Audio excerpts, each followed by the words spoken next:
Parce qu'elle chante pour toi, l'ennemi est troublé. Je prie que la force, la puissance, l'onction qu'il faut pour chanter pour toi, afin que les malades soient guéris, afin que les miracles s'opèrent, afin que les morts ressuscitent. Seigneur, que cette onction descende sur sa vie au nom de Jésus. Qu'elle reçoit la force de demeurer ferme et fidèle pour toi. Dans ce que tu lui as confié. Je prie que sa délivrance soit scellée dans le sang de Jésus. À partir de maintenant, inspire-la toujours des belles mélodies que les anges ont fait sortir nouvellement au ciel. Apprends-la ces chansons. Communique-la ces chansons-là. Des chansons qui parlent, des chansons qui prophétisent, des chansons qui ordonnent que le malade soit guéri. Des chansons qui ouvrent le ciel. Seigneur, mets-les sur sa langue. Touche sa langue et communique-la cela maintenant. Père, que ta grâce soit sur sa vie. Et qu'une muraille de feu entoure sa vie et son nom de chant. Et qu'à partir d'aujourd'hui, que ce nom s'enflamme encore. S'enflamme encore. S'enflamme encore. S'enflamme encore. S'enflamme encore, s'enflamme encore, s'enflamme encore, s'enflamme encore, s'enflamme encore, s'enflamme encore. Au nom de Jésus. Merci Seigneur. Merci Seigneur. Pour la vie de ta fille. Alléluia. Au nom de Jésus. Alléluia. Amen. Fin de témoignage. Amen. Amen. On va pas finir comme ça. C'est moi qui a fait le journalisme. Je dois donner pour moi que ça va finir. Alléluia. Amen. Hein? Il y a encore? Amen. Amen. N'oubliez pas, hein? Dimanche, on va prendre ça. Amen. Ok, je bénis le Seigneur si je tiens à clôturer le témoignage par ce petit mot de témoignage. C'est toujours dans le cadre du message qui est sorti aujourd'hui. Le témoignage est que quand l'homme de Dieu disait que oui, il y a un frère à qui Dieu disait remets-lui telle chose et il a hésité avant de le faire et quand il a fait, le résultat vraiment était extraordinaire. Bien-aimés dans le Seigneur, ces actes que nous posons évangélisent plus. Ces actes-là annoncent plus l'évangile que nos bouches. Quand j'étais dans l'église, dans le nord, il y avait un frère dans l'église. Il venait toujours dans les mêmes habits. Simple comme ça, avec pantalon noir, avec chaussures tapettes. Oh. Je ne le remarquais pas, mais à un moment donné, l'Esprit de Dieu a dirigé mes regards sur lui. Et je le regardais. Ça me faisait mal. Moi-même, je n'avais pas beaucoup. Parce que moi-même, on peut me localiser avec mon seul tenue bomba que je porte pour venir à l'église chaque fois. Donc, c'est ça seul que je porte. Donc, en fait, ceux qui sont un peu mieux, là, j'ai laissé ça dans le sac pour que ça ne se gâte pas vite. Donc, je porte ça toujours. Et quand je l'ai vu, ça m'a touché. Et le dimanche que le Seigneur a orienté mes pensées vers lui, le dimanche qui a suivi, il n'est pas venu à l'église. Et des semaines, il n'est pas venu à l'église. J'ai dit, mais le frère là est où? Il est passé par où? Il est où? Je m'inquiétais pour lui. Quand je l'ai absenté, je ne sais pas que j'ai ignoré. Non, ça me touchait le cœur. Et c'est là, le Saint-Esprit me dit, tu sais pourquoi il ne vient plus? J'ai dit non. Il dit, je ne sais pas qu'il a un problème. J'ai dit, c'est quoi? Il dit, parce qu'il n'a pas ce qu'il va porter. Il a eu honte de ce qu'il porte chaque fois pour venir à l'église. J'ai dit, oh, d'accord. Je n'ai rien dit à personne. Je suis allé à la maison, j'ai fouillé mon sac. Tous les habits jolis que je sais, j'étais en train de réserver là, pour les événements chics, pour les événements personnels là. Je suis allé les ramasser. Parce que j'ai un principe, quand je veux donner quelque chose à quelqu'un, le Saint-Esprit me dit toujours, donne ce qui est agréable. Qu'est-ce qu'il me dit? Quand je fais erreur, je vais faire le contraire. Il dit, toi, si quelqu'un veut te donner quelque chose et il te donne quelque chose de cette nature, pourras-tu l'accepter? Donc c'est ce qui est déchiré que toi tu ne peux plus porter, que tu vas donner à ton frère. Donc c'est ce qui n'a pas de sens que tu vas donner à ton prochain. Non, donne-lui ce qui a de sens. Et j'ai appris cette leçon une fois de moi dans ma vie. Et quand je vais lui donner, j'étais dans la joie en train de ramasser les meilleurs. Et j'ai ramassé tout ce qui est meilleur. Et j'ai mis ça dans un sachet. Et dans la même semaine, j'avais cotisé pour acheter une chaussure fermée, père. Parce que j'avais une chaussure de ma soeur, de maman là, simple, en plastique là, voilà. C'est voilà ce que frère Paul a porté là. Et la peau est déjà enlevée. Et j'ai encore ciré ça. Pour porter encore, plastique qui est là encore. Dessin effacé, je porte. Alléluia. Et j'ai fait l'effort cotisé pour acheter un paire, chaussures neuves. Et j'ai dit, au moins je vais changer de style. Et c'est dans la même semaine que je vais aller donner un cadeau à mon frère. Je n'ai pas de paire, lui-même n'a pas. Je n'ai même pas porté. J'ai ramassé, j'ai ajouté ça à ce que j'ai pris. Et j'ai amené ça à l'église, j'ai remis ça à sa soeur. J'ai dit, arrivé à la maison, remets ça à ton grand frère. Et elle a remis ça effectivement au frère. Non, le dimanche qui a suivi, venez voir mon frère. Non, c'est qu'il a porté cette jolie bazin que j'avais, il a porté, il a mis chaussures là, non. Et il est joli à moi, il est venu à l'église avec fierté. Et il est dans la joie. Je vous dis la vérité. Moi, j'étais dans mon bomba là, encore dans mon coin, avec ma chaussure là. Mais quand je l'ai vu entrer dans l'église, je ne sais pas, c'est comme une bombe qui a été lancée, une bombe de joie. Une joie m'a envahi, j'étais content. J'ai dit, oh Seigneur. Et je cherche encore les moyens pour lui donner encore plus. Pour que la joie là augmente encore. Bien aimé, il y a trop de bonheur dans ça. Et quand j'ai fait ça, qu'est-ce qui s'est passé? Les jours qui ont suivi cet événement, je viens seulement, un autre serviteur de Dieu vient avec sachet en main et dit, une servante de Dieu a dit de vous remettre ceci. J'ai pris le sachet, arrivé à la maison, c'est paille, j'ai trouvé dedans. J'ai trouvé des pailles dedans. Et dans la même semaine, quelqu'un me donne encore l'argent pour prendre encore mon paille. Dans la même semaine, quelqu'un m'envoie crédit 5 000 depuis Malanville. Et puis les choses ont commencé par venir comme ça. Je dis, oh, c'est trop doué. Je vais donner encore à qui maintenant, j'y vais. Alléluia. Alléluia. C'est ça. Ça fait que le type n'a plus manqué l'église. Il est devenu fidèle avec Dieu. Ça m'a marqué et j'ai vu l'importance de ce rôle que nous devons jouer dans l'église. C'est ça, c'est très important. Parce que nous ne savons pas ce que chacun vit. Ça fait qu'il est devenu fidèle avec Christ. Lui là maintenant tu vas aller te présenter dans sa maison pour dire je vais prier pour toi. Il sait dans son cœur que son problème ce n'est pas afin de... Il ne veut pas aller à l'église, il ne veut pas accepter Christ. Mais qu'est-ce qu'il va apporter? Voilà le problème, que les gens sont en train de traîner. Par ces actes, nous évangélisons. C'est comme actuellement dans mon quartier là-bas, je voulais acheter quelque chose un jour. Et j'ai rencontré une vieille maman avec son bâton là. J'étais là en train d'acheter et elle dit, mais ça, les nouilles qu'on le pond nouilles. J'ai dit, les nouilles qu'on le pond. Ça va faire quoi? Cré, 25 francs. Ça va faire quoi? Je me suis senti gêné. Moi, je me lamentais pour le vieux là. Mais ceci, là, ça me dépasse encore. Mais celle-ci, c'est ma mère. C'est ma mère. Même si elle ne m'a pas enfanté, c'est ma maman. Et j'ai dit à la vendeuse, elle a remis les 25 francs, elle est partie.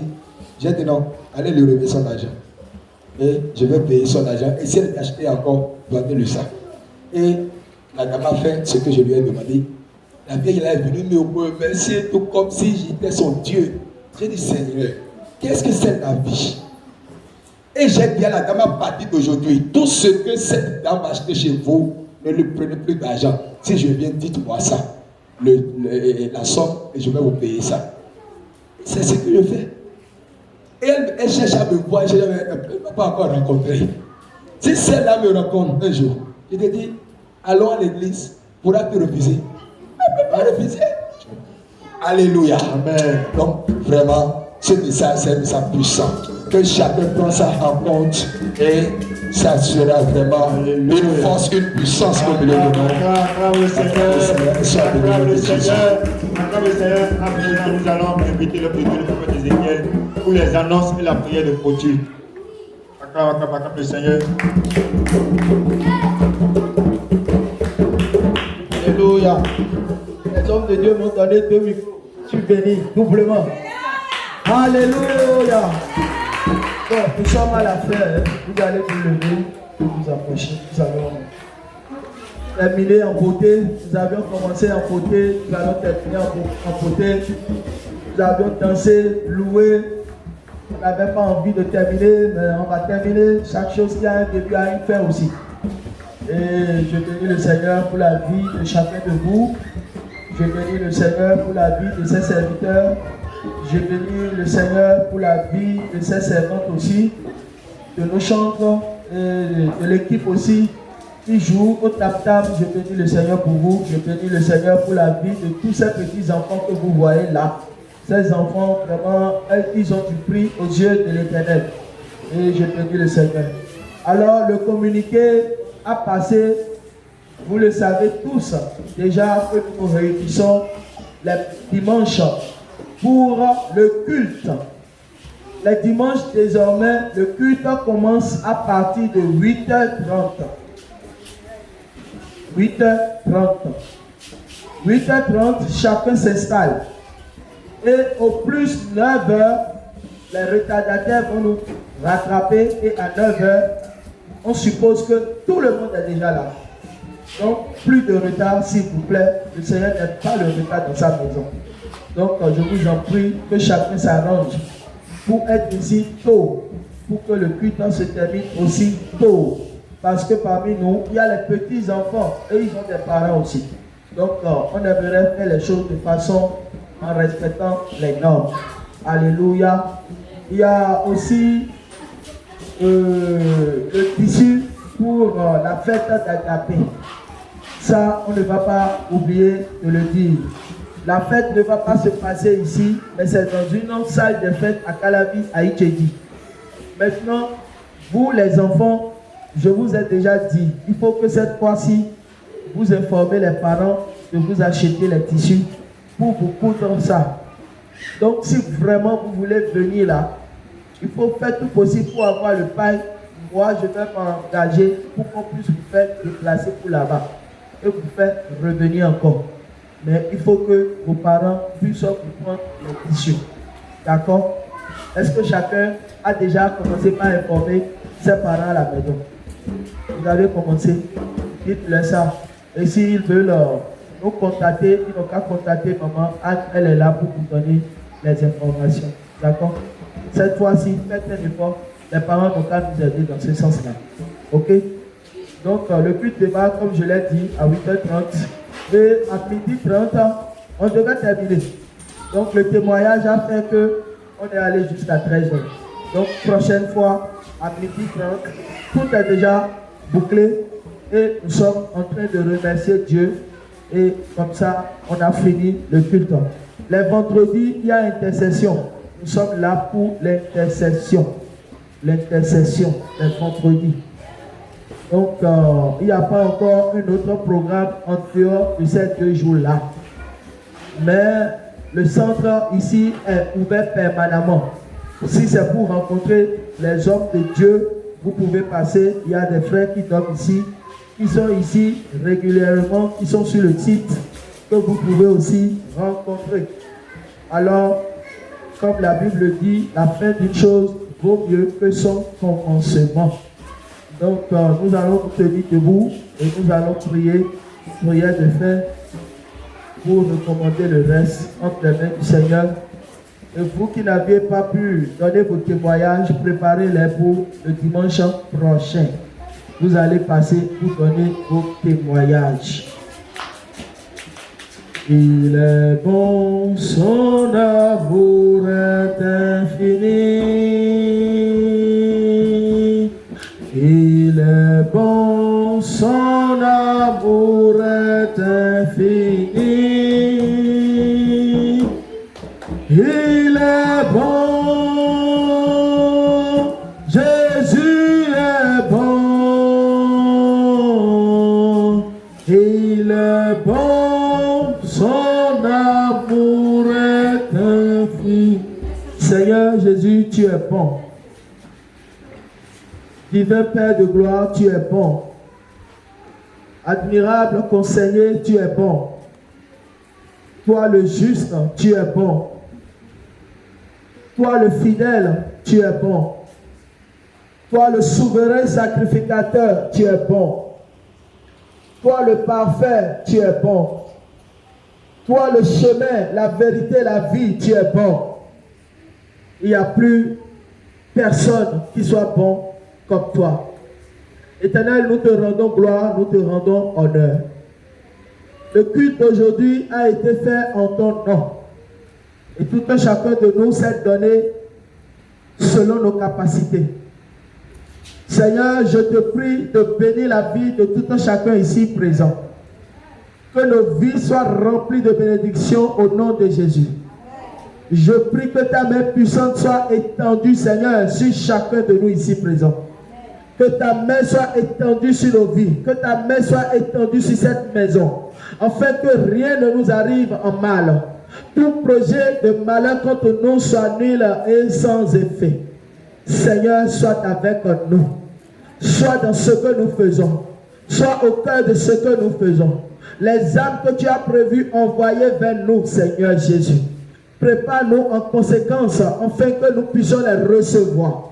Éternel, mon Dieu, mon roi, toi qui as commencé avec nous, achève encore avec nous.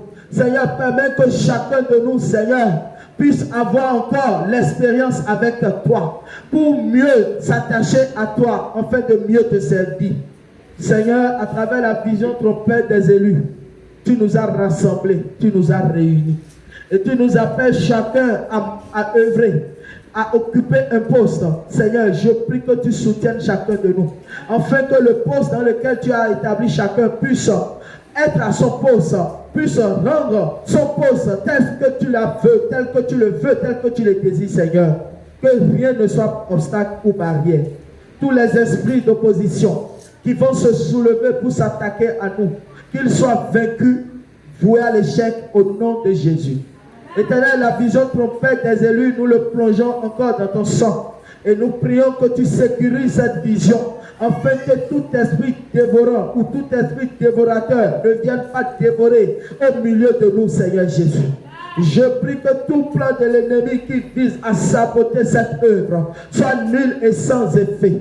Éternel, tu as dit qu'ils feront des projets, mais cela ne vient pas de toi. Que tous leurs projets soient anéantis au nom puissant de Jésus. Ici, en cet lieu, dans cette maison, nous t'avions invoqué et tu nous as entendus. Éternel, mon Dieu, toi qui as répondu à nos cris, à nos prières, Seigneur. Éternel, mon Dieu, je te prie de restaurer la vie de chacun de nous. Et que tout ce que nous t'avions demandé dans nos prières soit exaucé, soit accompli, Seigneur.